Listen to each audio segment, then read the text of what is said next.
की जादुई मशरूम की खेती। एक बार की बात है, नैना अपनी माँ सुप्रिया और पिता मुकेश के साथ रहती थी।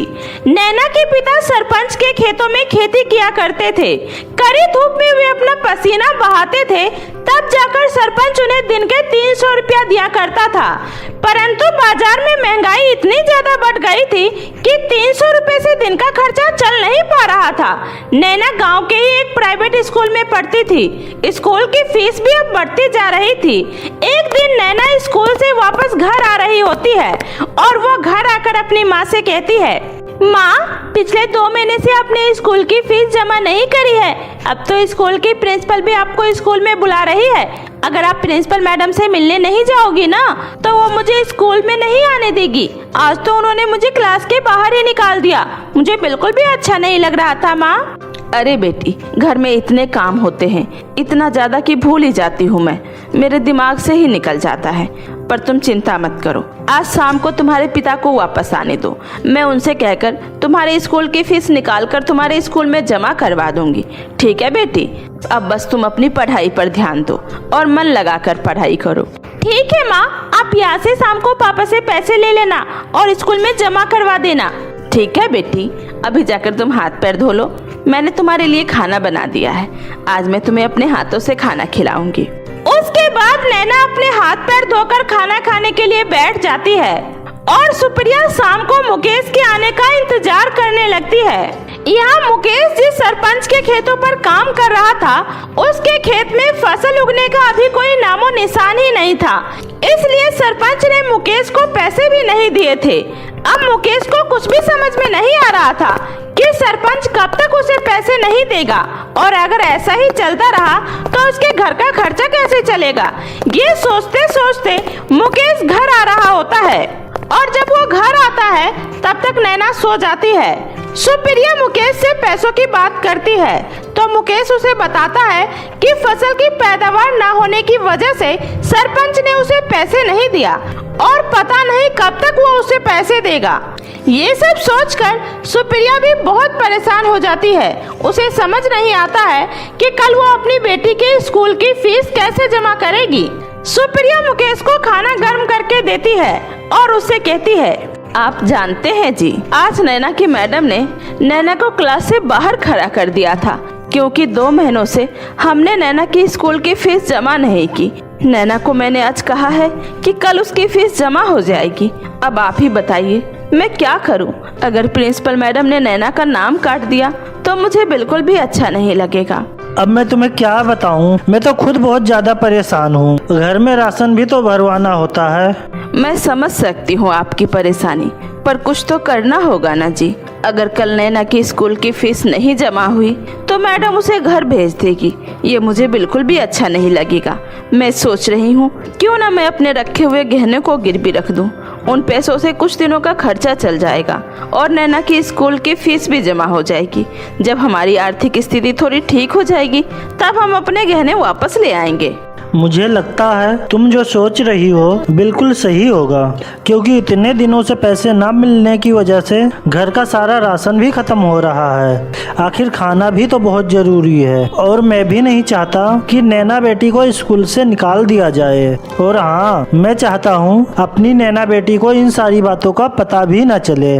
अगले दिन सुप्रिया अपने गहनों को गांव के एक सुनार के पास गिरवी रख देती है, जिसके बदले सुनार उसे कुछ पैसे दे देता है और गहने को गिरवी रख लेता है और वो उन पैसों को ले जाकर नैना के स्कूल की फीस भर देती है और बचे हुए पैसों से घर में राशन भी भरवा लेती है। सुप्रिया घर का सामान लेकर घर वापस आ जाती है और घर में सफाई करने लगती है। तभी नैना भी स्कूल से आ जाती है। उसके बाद दोनों माँ बेटी खाना खाते हैं।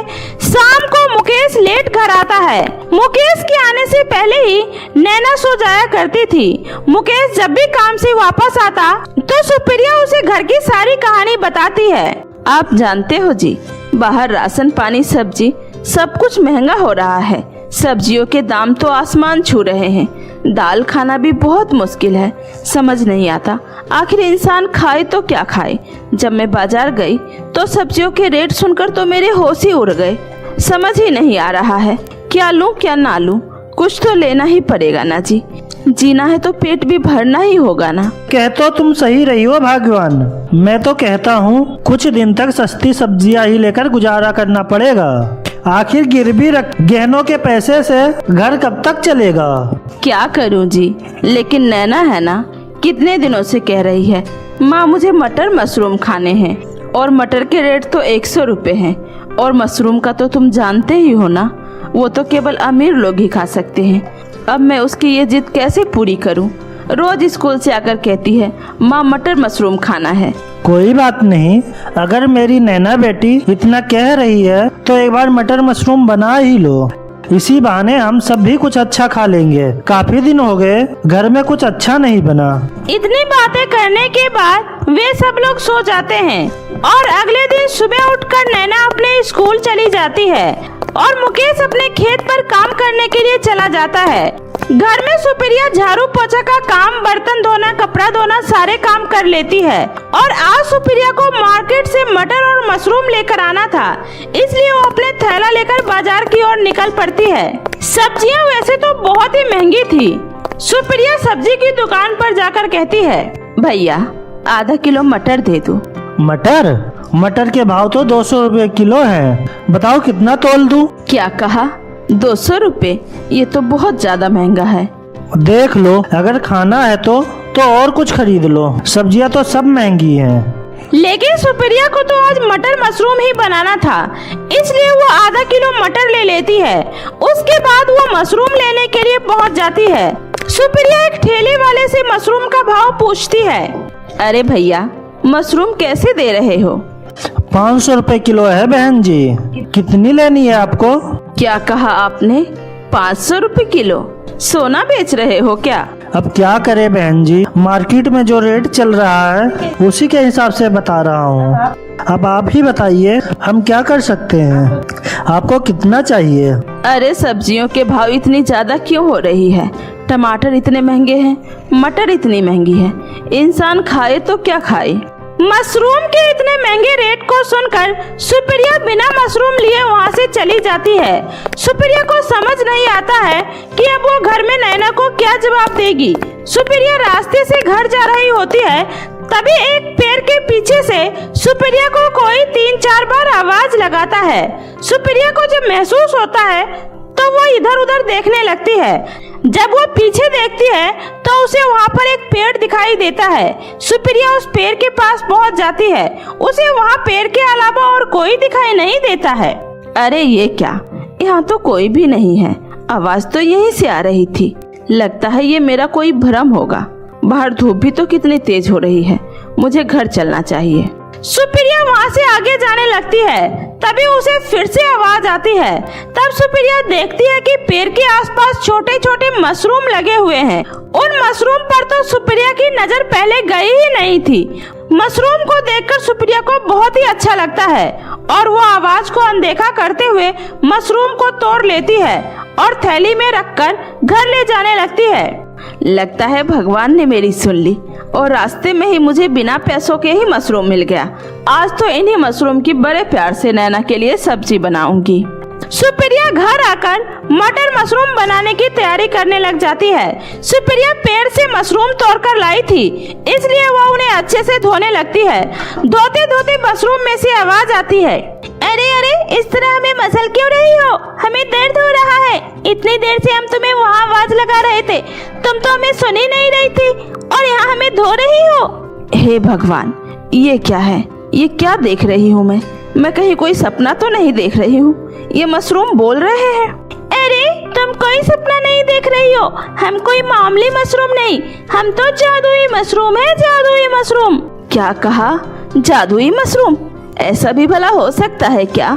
ऐसी बात है तो तुम मुझे नाच कर दिखाओ। सुप्रिया के इतना कहते ही वो मशरूम उछलने लग जाता है। सुप्रिया ये देखकर हैरान हो जाती है और उन्हें उस मशरूम का जादुई होने पर विश्वास हो जाता है।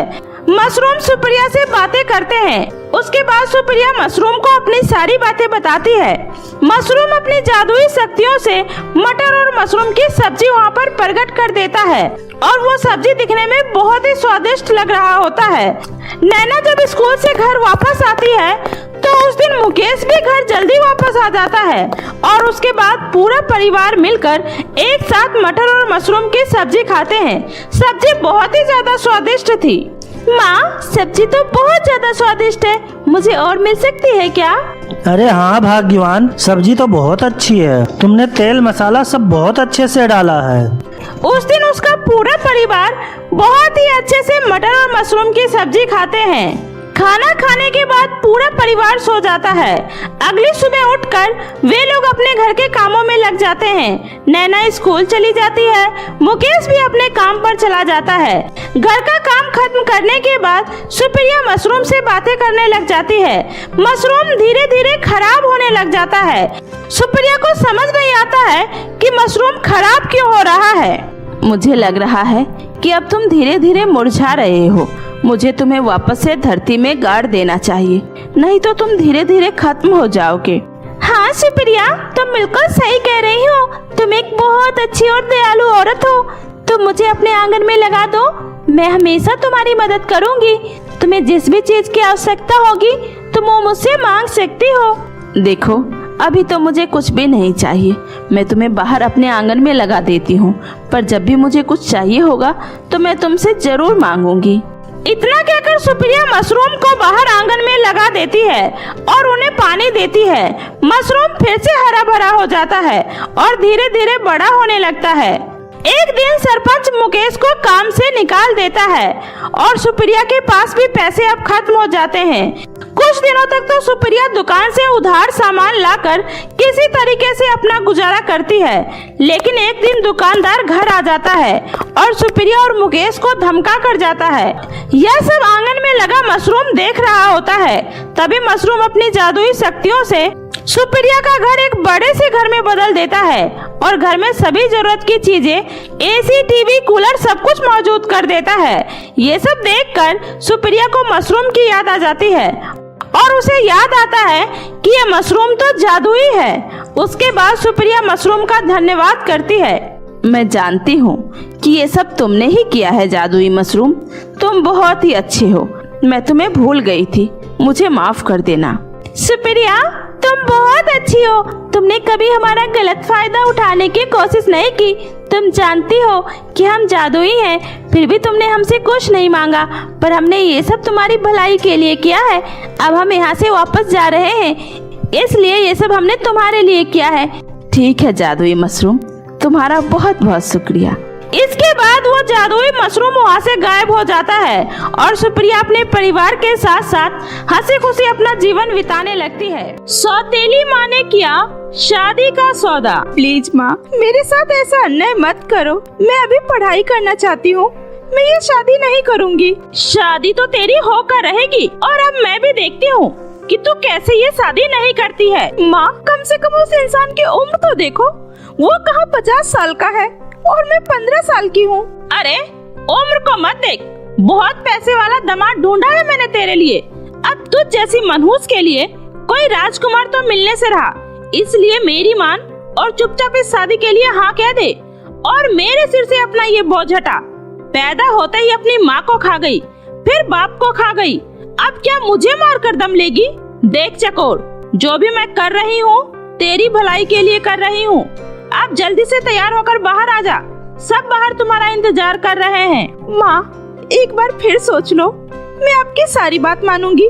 आप जो कहोगे वो करूंगी, सारी उम्र आपकी सेवा करूंगी। अरे एक बार में तुझे बात समझ में नहीं आती है क्या?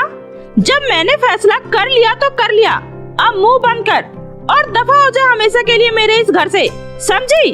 भोली चकोर रोते हुए इसे ही अपनी किस्मत का लिखा मानकर अपनी सौतेली माँ के चालाकी से किए हुए इस रिश्ते को हाँ कर देती है और 50 साल के बुजुर्ग इंसान से शादी कर लेती है। दरअसल चकोर की सौतेली माँ निहारिका बहुत ही लालची किस्म की महिला थी और सच तो ये था कि वो आज चकोर की शादी नहीं बल्कि उसका सौदा करने जा रही थी, जिसके बदले निहारिका देवी को 2 लाख रुपए मिला था। चकोर जब शादी करके अपने ससुराल अपने हवेली में आती है तब उसका पति गिरधारी सिंह कहता है, देखो चकोर, मेरी पहले से ही शादी हो गई है। ये मेरी धर्म पत्नी है मालिनी। क्या?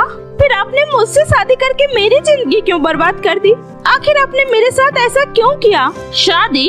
अरे पागल, वो तो मेरे पति ने तुम्हारे साथ शादी का ढोंग किया है, वो भी तुम्हारी सौतेली माँ के कहने पर। कान खोलकर सुन ले, तेरी कोई शादी नहीं हुई है, तेरा सौदा हुआ है सौदा, और वो कोई और नहीं बल्कि तेरी सौतेली माँ ने ही किया है तुझे बेचकर, और इसके लिए हमने उन्हें पूरे 2 लाख रुपए दिए हैं। माँ मेरे साथ ऐसा कैसे कर सकती है? नहीं। देख, वो सब तो मुझे पता नहीं, लेकिन हाँ, आज से तू इस घर की नौकरानी है, नौकरानी, समझी? हमारे पास धन दौलत तो बहुत है, लेकिन हमारा कोई संतान नहीं है, इसलिए जब तक तुमसे हमारा एक बच्चा नहीं हो जाता तब तक तुम यहाँ हमारे साथ ही रहोगी। उसके बाद तुम्हारी जगह घर के बाहर तबेले में रहेगी, समझी? आप लोगों को ये सब करते और कहते हुए जरा सी भी शर्म नहीं आती है क्या? अरे आपको मेरी जिंदगी के साथ खेलने का हक किसने दिया है? आप भला मेरे साथ ऐसा कैसे कर सकते हैं? देख, वो सब तू घर जाकर अपनी माँ से पूछ, हमने इन सब का कीमत चुकाया है, समझे?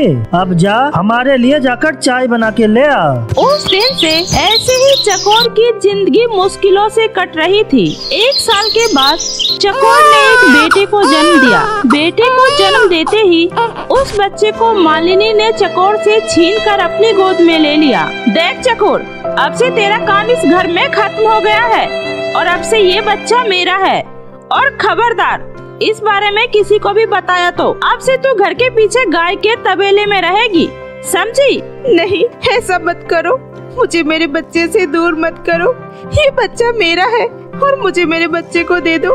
मैं अपने बच्चे से दूर नहीं रह सकती। खबरदार, जो तूने इस बच्चे को अपना कहा तो अब से ये बच्चा मेरा है, और तू सिर्फ इस घर की नौकरानी है, नौकरानी। देख लड़की, तेरा काम पूरा हुआ। अब से तू इस घर के काम काज को संभाल और खुश रहे, और भूल जा कि ये बच्चा तेरा है, इसी में तेरी भलाई है। चकोर घुट घुट कर उस घर में नौकरानी की तरह जिंदगी काटने लगती है। एक दिन मालिनी टीवी देख रही थी और वहीं चकोर घर में साफ सफाई का काम कर रही थी। तभी टीवी पर एक न्यूज आ रहा था। तभी न्यूज में चकोर सुनती है, अगर कहीं भी किसी भी महिला पर कोई जुल्म कर रहा है या किसी भी महिला को अपने ऊपर हो रहे जुल्म की शिकायत करनी है तो वो स्क्रीन पर दिए गए नंबर पर फोन कर सकता है। चकोर जल्दी से एक पेपर पर वो नंबर नोट कर लेती है। तू यहाँ खड़ी खड़ी क्या कर रही है? कुछ नहीं, मैं तो बस सफाई कर रही थी। वो सब छोड़ और जाकर मेरे कपड़े प्रेस कर दे। मुझे सेठ जी के साथ शॉपिंग के लिए बाहर जाना है। अब जल्दी जा, मेरा मुंह मत देख। थोड़ी देर बाद चकोर, हम और सेठ जी बाहर जा रहे हैं, आते आते देर हो जाएगी तो घर का सारा काम खत्म करके सो जाना। और हाँ, हम अपने बच्चों को भी साथ में लेकर जा रहे हैं। सेठानी जी, बाहर बहुत ठंड हो रही है, बच्चे को सर्दी लग जाएगी। लाइए, इसे यही मेरे पास छोड़ दीजिए, मैं इसका अच्छे से ख्याल रखूंगी। अच्छा, मैं सब समझती हूँ। मैं बच्चे को तुझे दे जाऊँ ताकि तू मौका मिलते ही यहाँ से मेरे बच्चे को लेकर भाग जाए? नहीं नहीं, मुझे तुझ पर जरा भी भरोसा नहीं है। बच्चे को तो हम अपने साथ ही लेकर जाएंगे। मालिनी और सेठ घर से बाहर निकल जाते हैं।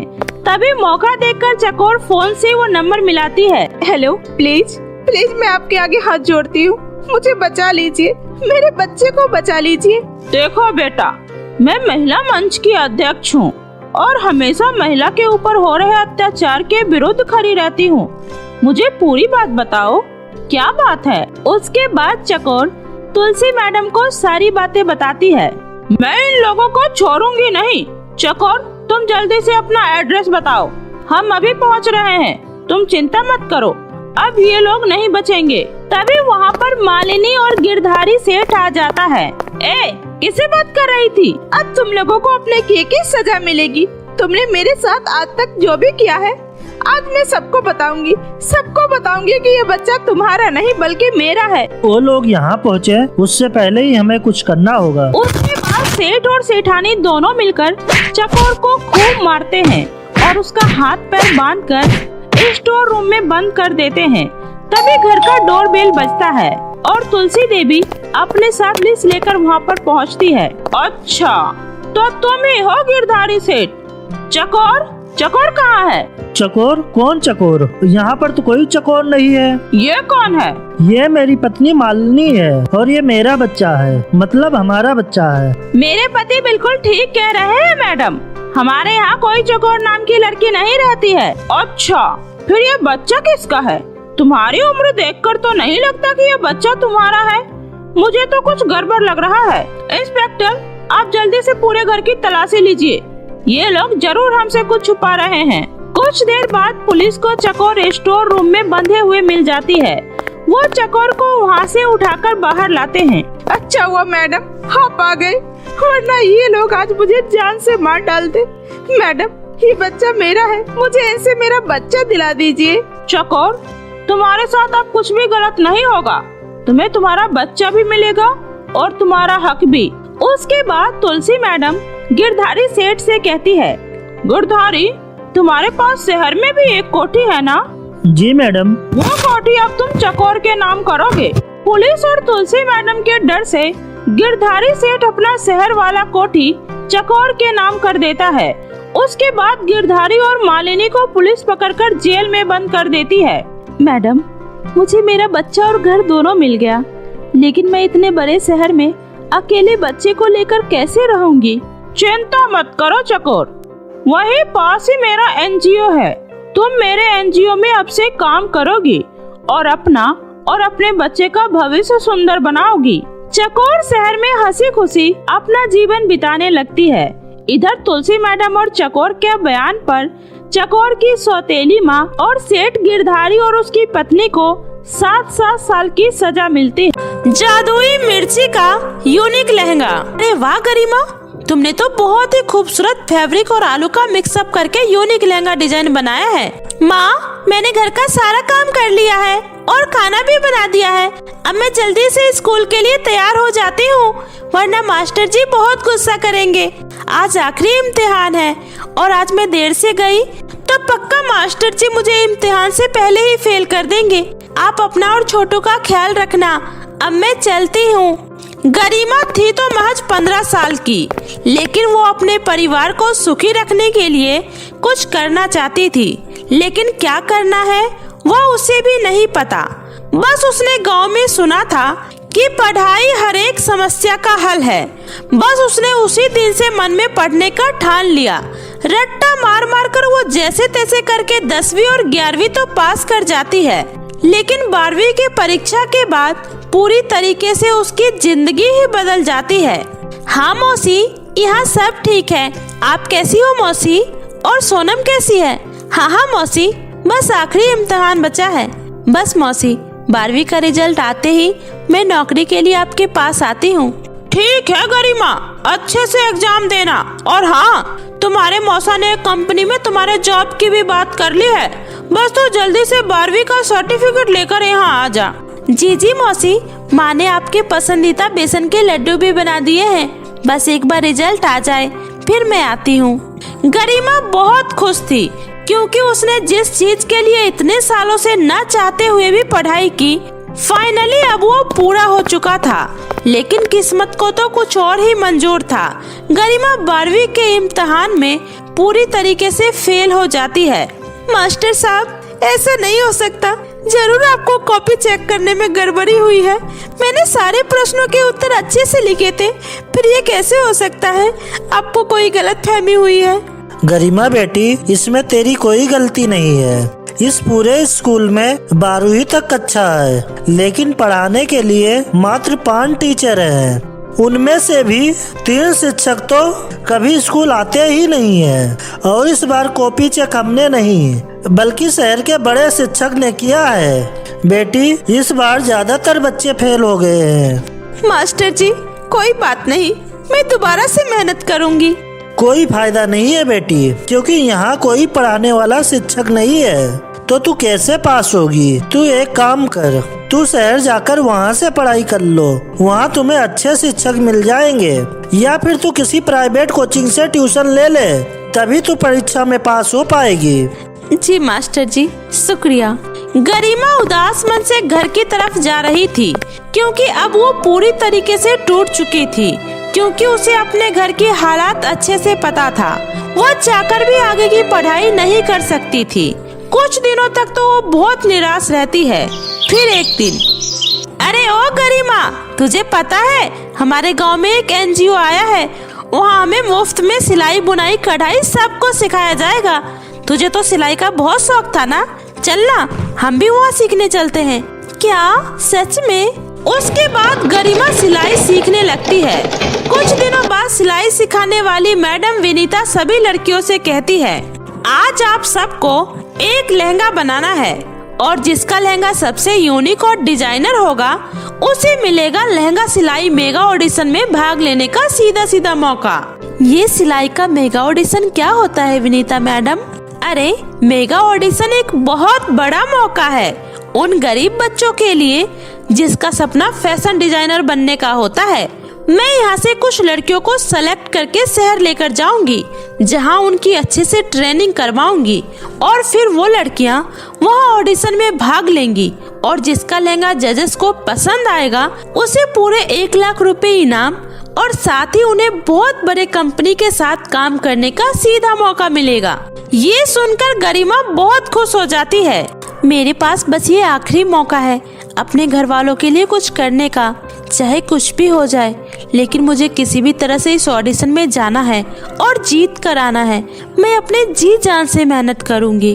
गरिमा घर आकर सिलाई में लग जाती है और दिन रात सिलाई करती है।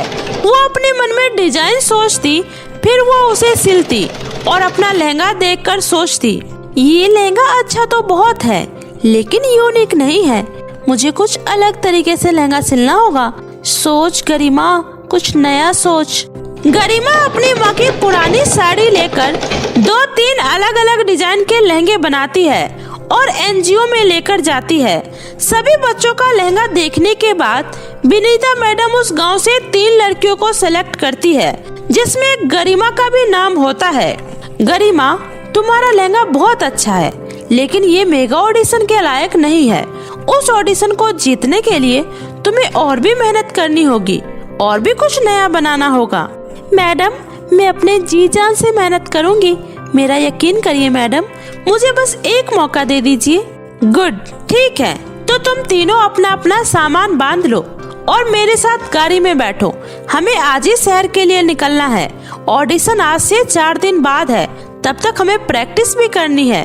उसके बाद विनीता गरिमा और 2 लड़कियों को लेकर शहर आ जाती है। विनीता वो लड़कियों को और भी कुछ नए चीजें सिलना सिखाती है। देखो, तुम तीनों को मैं बताना चाहती हूँ, फैब्रिक से तो हर कोई लहंगा बनाएगा ही, लेकिन इस बार तुम सबको कुछ अलग हटके फैब्रिक को छोड़कर किसी और चीज से लहंगा बनाना होगा।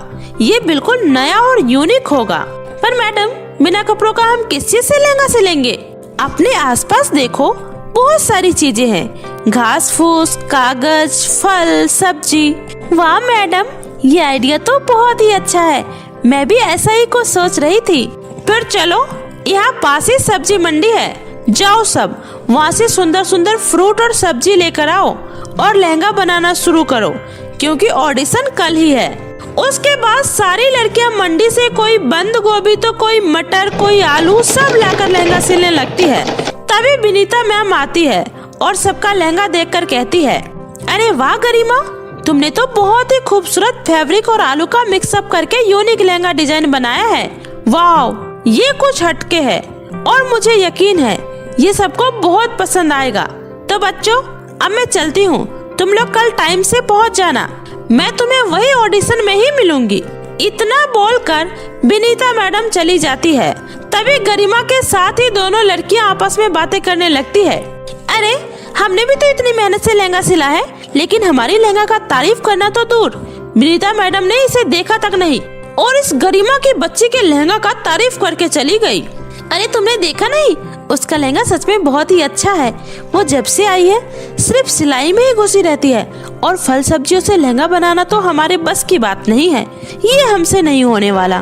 फिर ठीक है, अगर हम इस कंपटीशन को नहीं जीत सकते, हम इस गरिमा की बच्ची को भी इस कंपटीशन को नहीं जीतने देंगे। फिर फिर दोनों लड़कियां प्लान बनाकर सुबह जब गरिमा सो रही होती है तभी उसका लहंगा चुराकर ऑडिशन में चली जाती है। अब देखती हूँ ये कैसे जीतती है। इधर गरिमा जब घर से निकलने लगती है तभी देखती है कि उसका लहंगा घर में है ही नहीं। हे भगवान, ये क्या हो गया? मेरा लहंगा कहाँ चला गया? अभी तो यही था। अब मैं क्या लेकर ऑडिशन में जाऊंगी? ये मेरे साथ क्या हो गया?